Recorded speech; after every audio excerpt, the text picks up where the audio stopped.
March 24ರಂದು freedom park ಬೆಂಗಳೂರಿನಲ್ಲಿ ಒಳ ಮೀಸಲಾತಿ ಸಂರಕ್ಷಣಾ ಒಕ್ಕೂಟ ವತಿಯಿಂದ ಬೃಹತ್ ಪ್ರತಿಭಟನೆ ಮಾಡಲಾಗುತ್ತಿದೆ ಎಂದು ಮುಖಂಡರಾದ ತಿಪ್ಪಣ್ಣ ಒಡೆಯರ ತಿಳಿಸಿದ್ದಾರೆ.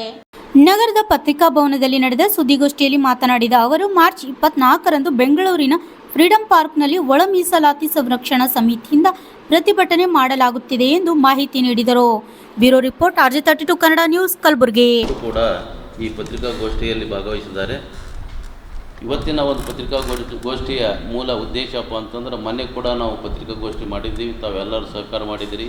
ಅದರಂತೆ ಇವತ್ತು ಕೂಡ ಸಹಕರಿಸ್ತೀರಿ ಅಂತ ಭಾವಿಸುತ್ತಾ, ವಿಶೇಷವಾಗಿ ನಮ್ಮ ಕರ್ನಾಟಕ ರಾಜ್ಯ ಸರ್ಕಾರ, ನಮ್ಮ ಭಾರತ ದೇಶದ ಸರ್ವೋಚ್ಚ ನ್ಯಾಯಾಲಯವು 2024ರಲ್ಲಿ ಆಗಸ್ಟ್ 1ನೇ ತಾರೀಕಿಗೆ ಈ ಪರಿಶಿಷ್ಟ ಜಾತಿಯ ಒಳ ಮೀಸಲಾತಿಯನ್ನು ಆಯಾ ರಾಜ್ಯಗಳಿಗೆ ಮಾಡುವ ಅಧಿಕಾರ ಇದೆ ಅಂತಕ್ಕಂಥದ್ದು ಒಂದು ನಿರ್ದೇಶನದಂತೆ ಕರ್ನಾಟಕ ರಾಜ್ಯದಲ್ಲಿ 101 ಜಾತಿಗಳ ಒಂದು ವೈಷಮ್ಯಕ್ಕೆ ಒಂದು ಕಾರಣ ಆದಂತಾಗಿದೆ.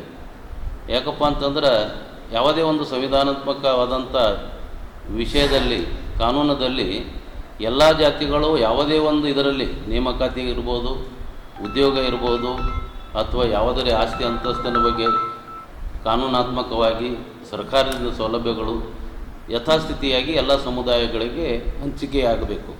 ಅದರಲ್ಲಿ ವಿಶೇಷವಾಗಿ ಪರಿಶಿಷ್ಟ ಜಾತಿಯ 101 ಜಾತಿಗಳಿಗೆ ಯಾರನ್ನೂ ಒಂದು ಸಮುದಾಯ, ಒಂದು ಜಾತಿಯನ್ನು ಹೊರತುಪಡಿಸಿ ಯಾವುದೇ ನೇಮಕಾತಿ ಮಾಡೋದಾಗಲಿ ಅದು ಅಷ್ಟು ಕಾನೂನಾತ್ಮಕವಾಗಿ ಇರುವುದಿಲ್ಲ.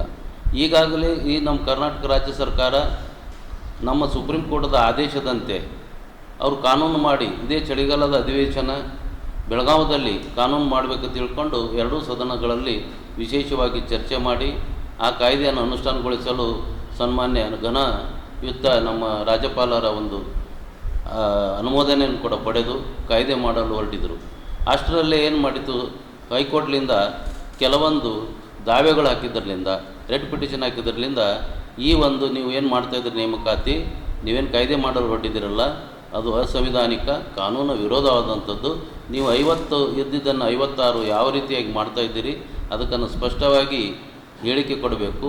ಎಲ್ಲಿವರೆಗೆ ಅದು ಹೇಳಿಕೆ ಬರೋದಿಲ್ಲವೋ ಅಲ್ಲಿವರೆಗೆ ಸರ್ಕಾರದ ಕಾರ್ಯಕಲಾಪಗಳು ನಡೆಯುವಂತಿಲ್ಲ. ನೀವು ಒಂದು ವೇಳೆ ನೇಮಕಾತಿ ಮಾಡಿಕೊಳ್ಳಬೇಕಾದರೆ ನೀವು 50% ಹಿಂದೆ ಏನಿತ್ತು ಆ ಪ್ರಕಾರ ಅದೇ ರೋಸ್ಟರ್ ಬಿಂದುವಿನಲ್ಲಿಗೂ ನೀವು ನೇಮಕಾತಿ ಮಾಡಬಹುದು ಅಂಥೇಳಿ ಒಂದು ಮಧ್ಯಂತರ ಆದೇಶ ಉಚ್ಚ ನ್ಯಾಯಾಲಯ ಒಂದು ಆದೇಶ ಮಾಡಿತ್ತು. ಅದೇ ರೀತಿ ಕರ್ನಾಟಕ ಸರ್ಕಾರ ಈ ಧಾರವಾಡದಲ್ಲಿ ವಿದ್ಯಾರ್ಥಿಗಳ ನಿರುದ್ಯೋಗಿ ಸಮಸ್ಯೆಯಲ್ಲಿ ಸುಮಾರು ವರ್ಷಗಳಿಂದ ಆಯ್ಕೆಯನ್ನು ಬಯಸಿ ತಮ್ಮದೇನಾದರೂ ಒಂದು ಕಷ್ಟ, ಬಡತನ ಒಂದು ನೀಗ್ತದ ತಿಳ್ಕೊಂಡು ಆಸೆ ಇಟ್ಟುಕೊಂಡು ವರ್ಷ, 2 ವರ್ಷ, 3 ವರ್ಷ ಅಲ್ಲೇ ಒಂದು ನೇಮಕಾತಿಯ ತರಬೇತಿಯನ್ನು ಪಡೆಯುತ್ತಾ ಕಾಲಹರಣ ಮಾಡಿ ಕೊನೆಗೂ ಅವರು ರಚ್ಚಿಗೆದ್ದು ಈ ಮಾಡ್ತಕ್ಕಂಥ ಸರ್ಕಾರದ ಧೋರಣೆ ಸರಿಯಲ್ಲ. ಎಷ್ಟು ದಿನ ಇವರು ಹೀಗೆ ಮುಂದೂಡ್ತಾ ಇದ್ದಾರೆ, ಇದರಲ್ಲಿ ರಾಜಕೀಯ ಮಾಡ್ತಾ ಇದ್ದಾರೆ, ಏನು ಮಾಡ್ತಾ ಇದ್ದಾರೆ, ನಾಗರಿಕರದು ಮತ್ತು ನಿರುದ್ಯೋಗ ಸಮಸ್ಯೆ ಇವರಿಗೆ ಅರ್ಥ ಆಗಲ್ಲ ತಿಳ್ಕೊಂಡು ಅವರು 2-3 ಲಕ್ಷ ಜನ ಸೇರಿ ಧಾರವಾಡದಲ್ಲಿ ಬೃಹತ್ ಒಂದು ಪ್ರತಿಭಟನೆ ಮಾಡಿದರು. ಈ ಬೃಹತ್ ಪ್ರತಿಭಟನೆಗೆ ಹೆದರಿ ಕರ್ನಾಟಕ ರಾಜ್ಯ ಸರ್ಕಾರ ಯಾವ ರೀತಿ ಶ್ರೀಲಂಕಾದಲ್ಲಿ ಎಲ್ಲರೂ ದಂಗೆ ಎದ್ದು ಸರ್ಕಾರಕ್ಕೆ ಒಂದು ಮುತ್ತಿಗೆ ಹಾಕಿ ವಿಧಾನಸೌಧ ಎಲ್ಲ ಧ್ವಂಸ ಮಾಡಿದರು, ಅದೇ ರೀತಿ ನಮಗೂ ಆಗಬಹುದು ಏನೋ ತಿಳ್ಕೊಂಡು ಭಯಪಟ್ಟು ಇವರೇನು ಮಾಡಿದರು, ತಕ್ಷಣ ನಾವು 2,85,000 ಏನು ಹುದ್ದೆಗಳು ಖಾಲಿ ಇದ್ದಾವೆ ಅದರಲ್ಲಿ ತಕ್ಷಣವೇ ಈಗ ನಾವು ಏನು ಮಾಡ್ತೀವಿ 56,432 ಹುದ್ದೆಗಳನ್ನು 1 ತಿಂಗಳಲ್ಲೇ ನಾವು ನೇಮಕಾತಿ ಮಾಡಲು ಅವಕಾಶ ಕಲ್ಪಿಸಿಕೊಡ್ತೀವಿ ಅಂತ ತಿಳ್ಕೊಂಡು ಅವರು ಏನು ಮಾಡಿದರು, ಗೆಜೆಟ್ ಪಾಸ್ ಮಾಡಿದರು. ಆ ಗೆಜೆಟ್ ಪಾಸ್ ಮಾಡಿದಾಗ ಬರೀ ನೋಟಿಫಿಕೇಷನ್ ಮಾಡಬೇಕಾಗಿದೆ, ಅದರ ಸುತ್ತೋಲೆ ಮತ್ತು ಹೊರಡಿಸಿದ್ದಾರೆ. ಇದನ್ನೆಲ್ಲ ಮನಗಂಡು ಎಡ ಸಮುದಾಯದ ಕೆಲವೊಂದು ಮುಖಂಡರು, ಶಾಸಕರು, ಮಂತ್ರಿಗಳು ಅವರೆಲ್ಲರೂ ಸೇರಿ ಸನ್ಮಾನ್ಯ ಸರ್ಕಾರದ ಮುಖ್ಯ ಕಾರ್ಯದರ್ಶಿಗಳು ಮತ್ತು ಮಂತ್ರಿಗಳಿಗೆ ಒತ್ತಡ ಹಾಕಿ ಅವರಿಗೆ ಶಾಂತಿಯನ್ನು ಉಂಟು ಮಾಡುವಂತೆ ಅವರು ಒಂದು ಪ್ರೆಷರ್ ಹಾಕಿದ್ರಲಿಂದ ಅವರು ಮುಖ್ಯಮಂತ್ರಿಗಳು ಏನು ತೋಚದೆ ಇನ್ನೊಂದು ಸ್ವಲ್ಪ ದಿವಸ ನೋಡೋಣ ಅಂತ ತಿಳ್ಕೊಂಡು 27/4/2026ರಂದು ವಿಶೇಷವಾಗಿ ಇದು ಒಳ ಮೀಸಲಾತಿ ಕುರಿತು ಒಂದು ಸಚಿವ ಸಂಪುಟ ಮಾಡಿ 101 ಜಾತಿಗಳಿಗೆ ಯಾವುದೇ ರೀತಿ ಅನ್ಯಾಯ ಆಗಲಾರ್ದಂಗೆ ನಾವು ನೋಡ್ಕೊಳ್ತೀವಿ, ಅಲ್ಲಿವರೆಗೆ ನೀವು ಯಾವುದೇ ರೀತಿಯಿಂದ ಆತಂಕಕ್ಕೆ ಈಡಾಗಬಾರ್ದು ಅಂತ ತಿಳ್ಕೊಂಡು ಅವ್ರು ಹೇಳಿಕೆ ಕೊಟ್ಟರು. ಅದೇ ರೀತಿ ಅದೇ ಕೂಡ ನಮ್ಮೆಲ್ಲ ಈಗ 63 ಜಾತಿಗಳ ಒಂದು ಬೋವಿ, ಬಂಜಾರ, ಕೊರಮ, ಕೊರಚ, ಅಲೆಮಾರಿಗಳು ಅತಿ ಸೂಕ್ಷ್ಮವಾದಂಥ ಈ ಜಾತಿಗಳು ಕೊರಮ ಸಮುದಾಯದಲ್ಲಿ ಎಲ್ಲರಿಗೂ ಏನಾಗಿದೆ ಅನ್ಯಾಯ ಆಗ್ತದೆ.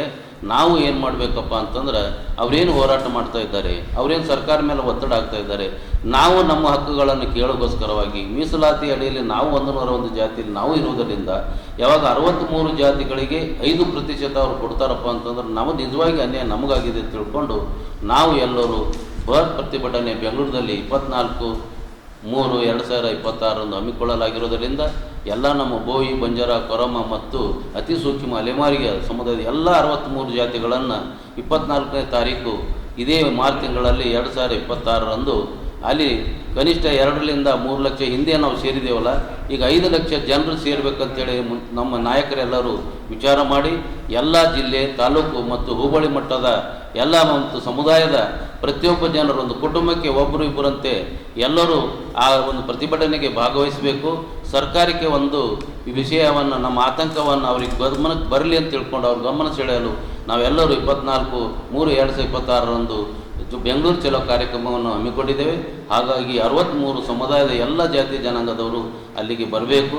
ತಮ್ಮದೇ ಆದಂಥ ಒಂದು ಸ್ವಾಭಿಮಾನ, ಮೀಸಲಾತಿ ಹಕ್ಕನ್ನು ಪಡೆದುಕೊಳ್ಳಲು ತಾವೆಲ್ಲರೂ ಸ್ವತಂತ್ರರು ಅಂತ ತಿಳ್ಕೊಂಡು ನಾವು ಈ ಒಂದು ಸಂಘಟನೆಯಿಂದ ಇದೇನು ಮೀಸಲಾತಿ ಒಕ್ಕೂಟದ ಒಂದು ಸಮಿತಿಯ ವತಿಯಿಂದ ನಾವೆಲ್ಲ ಸಮುದಾಯಗಳಿಗೆ ಈ ಒಂದು ಹೋರಾಟಕ್ಕೆ ಕರೆಯನ್ನು ನೀಡ್ತಾ ಇದ್ದೇವೆ.